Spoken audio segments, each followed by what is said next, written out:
Friends, இன்றைக்கி சூடான சாம்பார் சாதம் எப்படி செய்கிறதுன்னு இந்த வீடியோவில் பார்க்கலாம். இதுக்கு கடலைப்பருப்பு 2 ஸ்பூன், கடலை எண்ணெய் தேவையான அளவு, கருவேப்பிலை, வர கொத்தமல்லி 2 ஸ்பூன், வெந்தயம் 1/2 ஸ்பூன், ஜீரகம் 1 ஸ்பூன், வரமிளகாய் தேவையான அளவு காரத்துக்கு தகுந்த மாதிரி, 1/2 ஸ்பூன் பெருங்காயம்,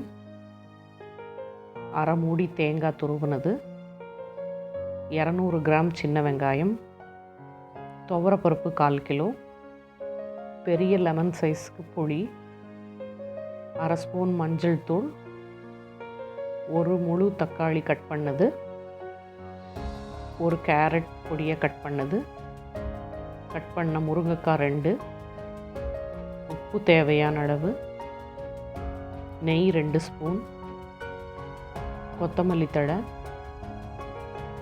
ஒரு பெரிய சைஸு பொடியாக கட் பண்ண உருளைக்கிழங்கு, 2 காஷ்மீரி சில்லி.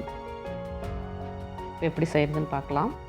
வெறும் கடாயில் ஃபஸ்ட்டு 2 ஸ்பூன் கடலைப்பருப்பு, 2 ஸ்பூன் வர கொத்தமல்லி, 1 ஸ்பூன் சீரகம்,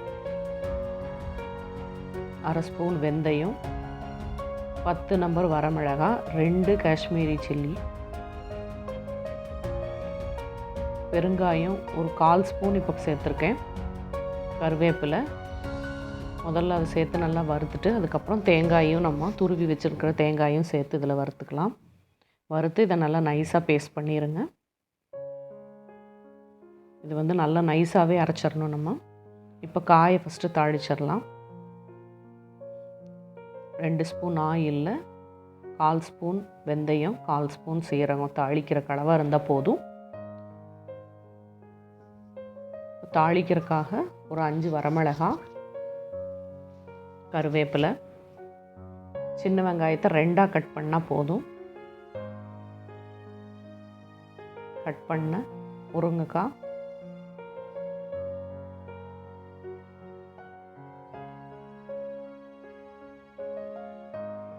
கேரட்டு,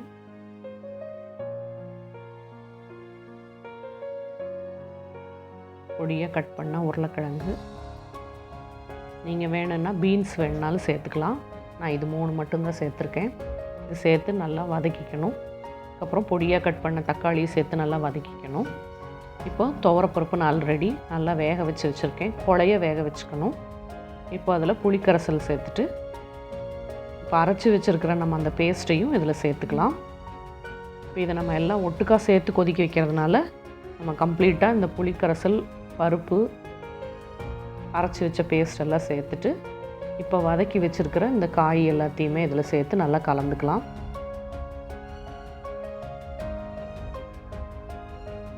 கலந்துட்டு உப்பு தேவையான அளவு சேர்த்துட்டு காய் நல்லா வேக வரைக்கும் குழம்பு கொதிக்க வச்சு ஆஃப் பண்ணிக்கலாம்.